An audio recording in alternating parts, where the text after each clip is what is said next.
So this is going to be one of those videos where I talk about a very broad topic, and I'm not going to get super into detail with them, because if I did, it's going to be like an hour-long video, and I'm pretty sure some of you guys will get bored after like the first 5 minutes, so I'm not going to bother with it. So we're going to break it into just 1 or 2 points, and I'm talking about just fast ones that get to the point that people want to talk about.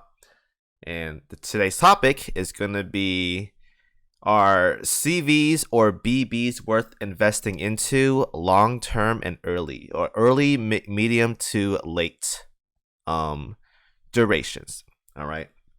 So after about a couple weeks or so of playing with the CV setup and many months of playing with the BB setup, I finally both achieved a full auto on meta 15s using both all CVs and all BBs. So that being said, I want to make a video talking about which type of play style is worth investing into, and which one is maybe you'll reconsider or think about if you really want to go down this path and whatnot. All right. So that being said, I'm not going to talk about team comps, because everyone has whatever they want to run, whether they don't own a ship or whether they have a specific ship in mind. It's going to come down to play style, right? So let's start with the CV setup. So CV setup, people can run whatever they want. I can recommend you some ships that I personally would use for bossing CVs. By the way, if you guys don't know, this video is talking about bossing primarily, because bossing is quote unquote the hardest type of content in the game. You gotta do a lot of damage in a certain amount of time, and that's why it's quote unquote the hardest, because it's more like a DPS check rather than like just toss some ships in and hope it works out, right? So it's a DPS check. So some ships I recommend is obviously the 2 UR carriers. Nothing to be concerned about there, because I would totally not say otherwise to use anything else, right? Arc Royal is good here, Enterprise is good here, and there's gonna be some other ones as well too, like Shokaku. I think I've seen some Zuikakus around, but those are some options as well. August von Parzival can be okay too, and then maybe Arc Royal Meta, I'm not sure, but those are some options I would recommend you guys to use for bossing setups for CV. All right, so CV setups. Getting into CV bossing is quite cheap, actually. It's one of the cheapest one in the game. So when you get into bossing with CVs, the most important thing you need are converging bombers. So depending on the ship, you can use 1 or 2. Converging bombers are key. So Ryuseis here are going to be probably like the earliest one you can get, or maybe even Junkers even, depending on how early you get into Operation Sirens to get those materials to make Junkers. But depending on which one you get first, I would recommend getting with Junkers though. It's up to you guys. Converging bombers are going to be key here for bossing. Get 1 or 2 per ship and slot them in. Now investment wise, it just needs to get to plus 10. And it's really easy to get them. Ryuseis you can farm from many events. You get them from gear. I think you get them from Gear Labs as well too, and you can get them from research missions and whatnot. So they're very easy to obtain. Junkers, however, are only obtained from Gear Labs, so there's that. But depending on how fast you get into Operation Sirens, you can start working on these right away. So I say get about maybe 5 or 6 of them, and then just work from there. But converging bombers are very easy to get compared to the ladder of battleship guns. So it is very easy to get into. It's a cheap early investment, and it transitions very well into late. So when you get into the later stages of CV subs for bossing and whatnot, you're going to have to plus 13 them. So plus 13 them is going to cost some gold plates. Luckily for you guys, because they are gold geared, you only need 120 aircraft plates to get these to plus 13 per plane. So it's not that expensive compared to battleships once again, but it's still pretty steep. So choose wisely there. And then obviously steam catapults and whatnot, but that's nothing to be into like specific details about, because you gotta do that for battleships as well too. So plus 13. It's not that cheap. You don't have to upgrade anything right here. Ryuseis and Junkers transitions very well into late game. Once you make them, you're good to go. You're using them for a very long time, so don't have to worry about them. Until we get Rainbow Converging Bombers, these don't have to be upgraded, and you can stick to using them perfectly fine. And then you have the dive bombers, depending on what kind of dive bombers when you run for like full auto or just doing a lot of damage. those aren't going to be heavy investments either. You don't have to get a Tenrai. I use Tenrai here to get a Sakura dive bomber for Hakuryu. You can definitely use comments as well too, but comments do less damage, but they're faster. So I like using Tenrai here. It's gonna make her very slow, but that's fine. Comments work here too though, so it's up to you guys on what you want to do. But I like Tenrai here, but you don't need Tenrai. It doesn't help that much compared to the torpedo bombers that Haku has here. So very cheap investment for aircraft carriers, and they have extremely high damage output as well too. Very, very high. So let's talk about the battleships right now. So battleships setup, when you go into bossing, again, there's going to be many ships available for bossing for battleships. I'll just list them out that I personally like using for bossing and whatnot, and I'll recommend them to you guys and whatnot. So go ahead and just use whatever you want. So obviously the two URs, nothing crazy here, New Jersey and FDG, obviously are going to be really, really good when it comes to battleship bossing. Georgia is also a hot pick right here. Duke of York is also very good for the debuff and whatnot. Hal is also good. Monarch can also work as well too. She doesn't have as much firepower buffs compared to the other battleships in the game, but she does pretty well. She has a really good barrage, assuming you hit it. So if she's not out of the game yet, still can work perfectly fine. Going down the list, we have Richelieu can work when we're dealing with like light armor stuff. Richelieu can work as well too. Champagne, her damage isn't like the craziest, but it can work. I'm not personally not a fan of it. Marco Polo, I think Marco Polo can work as well too on medium armor, of course. And the others, I'm just not into it right now because I don't think they have that crazy of damage output. Okay, maybe Nagato. If we're doing like a full IJN sub, Nagato could work too. And that's pretty much it. So you have these six right here, Nagato, maybe Richelieu, and Marco Polo. That's pretty much it for I recommend for battleship bossing. So let's talk about the investments. So when talking about investments, when it comes to a well, let me pick one that has gear first. When it comes to a battleship that has that wants to get into bossing, you need guns, right? So a lot of people, the first BB guns you should work towards are obviously the 406. So these are probably one of the best HE guns in the game. Works very well on light armor, and you can still use them on medium heavy armor. You won't get the craziest results, but you can still use them.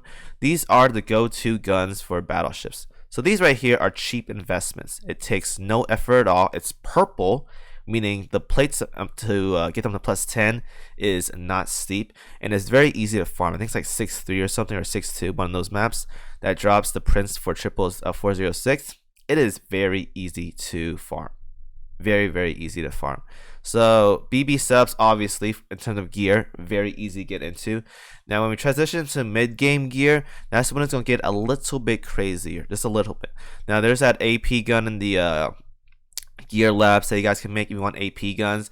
When we get into mid game, we're gonna start getting AP guns. So aside from the gear lab guns, you're gonna have to go into the AP guns for PR3. In this case, the champagne gun. So this gun right here is gonna be probably the second best AP gun in the game, or third. It depends on what the scenario is. But this right here, it's in PR3. You're gonna have to go into this. So depending on where you are in the game when it comes to PR researches, you may get started on this early for researches for prints, or late. So it really depends on you. But if you can get into this is probably like the best gun you can get for AP. That's like doesn't require like an absurd amount of time to get. So this right here. Now, PR3 is steep investment. You're going to have to spend some time in there. Probably take like a month or two to get your first gun ready. So it's not that easy. You're going to be there for a while. The investment is kind of steep, but the damage output is very good. The champagne gun right here is very, very good for medium armor, and it's very good for heavy armor as well too. So this gun right here, very good transition. Probably one of the best ones you're going to use for a very long time. It's probably my favorite go-to if it's not for rainbow guns. So there's that. Now we're getting to end game. The 457 here is going to be the steep. the steep time gate and whatnot, you're gonna have to wait a very long time to get these. And then once you get them, you're gonna have to plus 13 them, and they cost 360 gold plates to plus 13. It is a steep investment to get this far. 360 gold plates for a UR main gun takes a very long time. Probably about 2 or 3 months worth of just non-stop OS, cap out OS every single month. And in particular, maybe about 2 or 3 months, and guild shops as well, and all the other jazz. It'll probably take about 2 or 3 months to get enough gold plates to get enough to plus 13 a 457. It's going to take a long time. It's going to take a lot of effort. But you're going to get some crazy damage output with this gun at plus 13. So there's that. Now, in terms of the other guns right here, for the auxiliaries, you can use whatever plus 45 firepower gun. Make sure it is a 45 unless you're using a USS Battleship. In that case, you got to use a DD gun that gives like 35 or whatnot. But that's perfectly fine. Use if it is a battleship with a light cruiser gun, make sure it's 45 firepower. Obviously, make sure it's 45. Don't use like this gun right here or something. It gives 20 firepower. No, you want firepower. So toss the 45 firepower in. When it comes to anti-air, it depends on you guys. Either the twin 134 Dido's anti-air or the Bofors, whichever you guys prefer. I prefer the Dido A's, the twin 134s, so I use those for the extra 15 firepower. You're gonna make that. It's from Gear Labs or it's from PR4. You can get those from PR4. You can do them from PR1 as well too, but people are doing PR4 to get these. So there's that. You're gonna change that up eventually, but it's just minor improvements. It's not like super crazy, so you don't really have to get like super involved into anti-air. It's just like a min-maxing thing, so it's up to you guys. And obviously the black shells and the white shells, when you have the 457. Otherwise, if you don't have the 457, if you don't have a reload buff like New Jersey, using like Champagne's gun, you're gonna have to run like a gold fire control radar and a white shell or something. In that case, you're gonna have to dive more into PR3 or PR4 to get those gold fire control radars and whatnot. So plus 13 these, you get these from core data, so it shouldn't take that long to get them from core data, so it's not that steep. But the biggest part of why Battleship investment is very is annoying is because of the main gun. Now obviously you don't have to get this gun or the 457 to plus 13. You can definitely get a Champagne's gun to plus 13 as well too. You'll get close to similar results depending on how your RNG is with the volleys and whatnot, but it shouldn't be that far off. It shouldn't be. But whenever you guys can get that 457, it's going to be a big improvement. So about the gear, that's about the gear. How do they perform? So on auto, so I'm talking about auto, right? When it comes to just bossing and whatnot, when it comes to auto, carriers have the advantage because carriers have an easier time lining up their airstrikes alongside with the biggest quote-unquote buffer in the game, Helena. Helena scans at 20 seconds. Most carriers go off around 23-24 seconds. That is not an issue at all. So it is very easy for them. Not to mention there are a lot of buffers in the game as well too for vanguards because battleships don't have that luxury, like Kazagumo, Stephen Porter, Curlew, Argent or whatnot.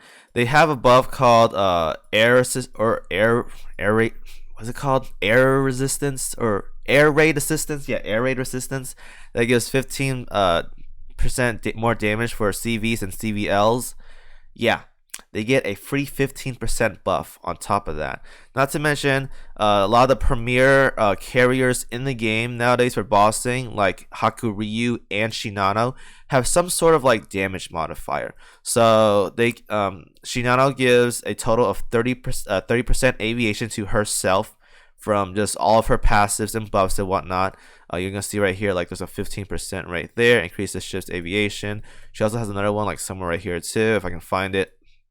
That gives another 15% right here, 15%. So she gives 30% to herself, and she gives another 15% to Hakuryu. Hakuryu also gives a 15% as well from her this skill right here. So 15% plus another 15%, 30% aviation. That's big. That's very, very big. And they have a skill right here. I think Hakuryu's is, it makes it so enemies take 8% more damage for like 7 seconds or whatnot. And Shinano has a permanent debuff where the enemies take 3% more damage, stacking um, uh, until the end of the fight. So it's going to go be 3%, 6%, 9%. So by the third airstrike, if you time it correctly, the enemy is taking 17% more damage from just Haku, Ryu, and Shinano. So that's huge. So carriers have a very massive advantage when it comes to bossing. They have so much debuffs, so much buffs. They just have a natural advantage overall. Not to mention their gear setups are very cheap in general. Just plus 13 converging bombers, and it's just too good. It's just way too good. I play this setup nowadays in meta 15s, and it just does way too good. Way too good. So carriers are amazing, super good. Now, what about battleships? So battleships, unfortunately, if you're going into 457s, which are worth it, even though you don't get the scans in with the 457s because it shoots way too fast compared to like the other AP guns and whatnot, it's still worth using over the AP MK6. I've tried out both guns already on just like New Jersey and whatnot. I personally just love the 457. Obviously, my 457s are plus 13s, and the best AP MK6 I have right now is a plus 12, but the damage shouldn't be like that far off because I'm still getting scans in. It's like the 457 still pulls off, even though it's not hitting like all the scans and whatnot for battleships. So they don't have that much buffers. It's a very expensive investment to go just plus 13 guns. Obviously, guys, if you don't know, I would recommend getting at least 2 of these. If you can go for a third one, that's great. But definitely get 2 457s. The third one can be up to you. Very expensive. And then they just don't have a lot of buffers altogether. Like the only buffer you really have is like Duke of York. Obviously, they have self buffs as well too, but carriers get so much from like just air raid assistance and just Shinano, Hakuryu, and stuff. They just get so much benefits, and not to mention they're lining up with Helena scans as well, much easier compared to battleships. So there's that. New Jersey has an armor break, but it's RNG. They have a lot of innate buffs as well too, like 20% firepower, 30% firepower. I get that, but it's just not enough. There has to be like just more things or make it easier to like just be in scan range for battleships and whatnot. But they don't have much going for it. Like the best Vanguard setup that I personally found for like meta 15s, you can change this up depending on how you guys want to do, is I do a E-Girl and Rune Moose setup. So this right here. So this stuff is just, there's an RNG armor break once again because depending on how the E-Girl moves, if it's in range, you're not gonna get the armor proc. But if it is in range, like it's in because her skill depends on how far she is, you get an armor break, you do more damage. But it's 8 seconds though. And Rune Moose has a 10% damage increase every 15 seconds or so. And then you have Helena, obviously. Well, she's not right here right now, but you have Helena. And then I do like New Jersey, Howe, and Duke of York. But depending on what you want to do, a lot of people also do something like FDG as well too. This can also work, but it's more RNG dependent.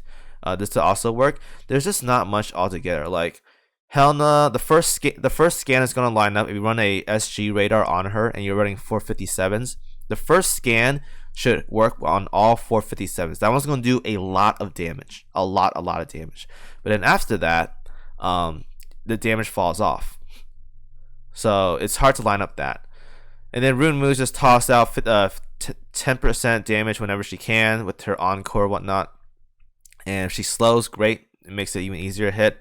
And then RNG, Duke of York gives a 12%, but her damage output is just very bad. Rarely do I get a match or a sortie where Duke of York does over 200k. If she does over 200k, I'll be very surprised. Most of the time it's like 150, 180k or whatnot. It's really bad. Her damage output is not that sound. It is not. FTG's damage is RNG. There's like a 200, 300k. It's just not that consistent. New Jersey's the only consistent one here, Whereas carriers, assuming you don't miss torpedoes, is very consistent in damage. Very, very consistent. So, long story short, carriers are probably the investment I recommend a lot of people go into because it is cheap, it is safe, and you do a lot of damage. The only issue is that if you're going to like the premier setups for carriers, which is going to be that Hakuryu and Shinano setup. First of all, Shinano is not available anymore, so if you guys don't have her, then I feel bad for you, but that's just how it works. And second of all, you're going to need a Hakuryu as well too. That's developer 30, and that's also going to take a lot of time. So you got to be careful about that. Vanguards, whatever you guys want to do. I use Kazugumo for air raid assistance. It's really good. She does damage as well too. But it's a very cheap setup, assuming you have the 2 premier carriers in the back. Excuse me. In the back line, and then a flex slot. I use Arc Royal. You can use it whatever you want, and whatever Vanguard that can tank. So there's that. And then for battleships, you need New Jersey. So if you guys don't have New Jersey, I wouldn't bother with battleship setup. If you're going for like the end game battleship setups, I wouldn't recommend it at all. It's not sound. Without New Jersey, it is just it's not gonna be fun for you. It's not gonna be fun for you. But I do recommend just a good setup. So in this case right here, there's 2 UR PR ships here. Again, it's gonna be expensive. E-Girl doesn't have to be developer 30. You can keep her at 25 or whatever. FDG has to be 30 to get the MGM+1. And Duke of York, you can get her easily. Rune Moo's limited character, so there's that. There's no real replacements for those because you need damage buffers, because it's hard to make battleships work out when it comes to auto gameplay. And when it comes to manual gameplay, they both perform about the same. I will say that when it comes to manual gameplay, both setups perform roughly about the same. Roughly. It may not look like it because carriers can get some crazy damage output, but trust me guys, it's roughly about the same. So both setups work. Battleships are more expensive as of right now until we get a second battleship that can keep up with New Jersey and provide some kind of like support, like a crit buff. Please be crit buff. Battleships can work, but it's very, very expensive. Whereas carriers, it's a little bit cheaper on that side. It's still expensive in the sense that you need Hakuryu and Shinano to get the best of the best carrier damage output. But it's a lot cheaper when it comes to just gear, plates, investments in general, and just having whatever available ships compared to battleships. So there's that. So I hope that answers some questions for you guys. It's a long video, I know, but that's what I recommend for you guys. Carriers are cheaper and does about the same damage as battleships on manual, but when it comes to auto, carriers are just way too good. I think carriers right now are the best full auto bossing setups in the game as of right now, whereas battleships lag behind primarily because they have troubles getting in scans with Helena. And if you are in scan of Helena, that means you're not using a proper gun, meaning your damage output, even though you're hitting scans, is not going to be as crazy as using a proper gun like the 457. So hope that answers some questions for you guys. Carriers are really good for auto. Battleships can work for auto as well too, but it's very expensive. But on manual, they're both very, very powerful. They're both very good. So thank you guys for watching, and I'll see you guys in the next video.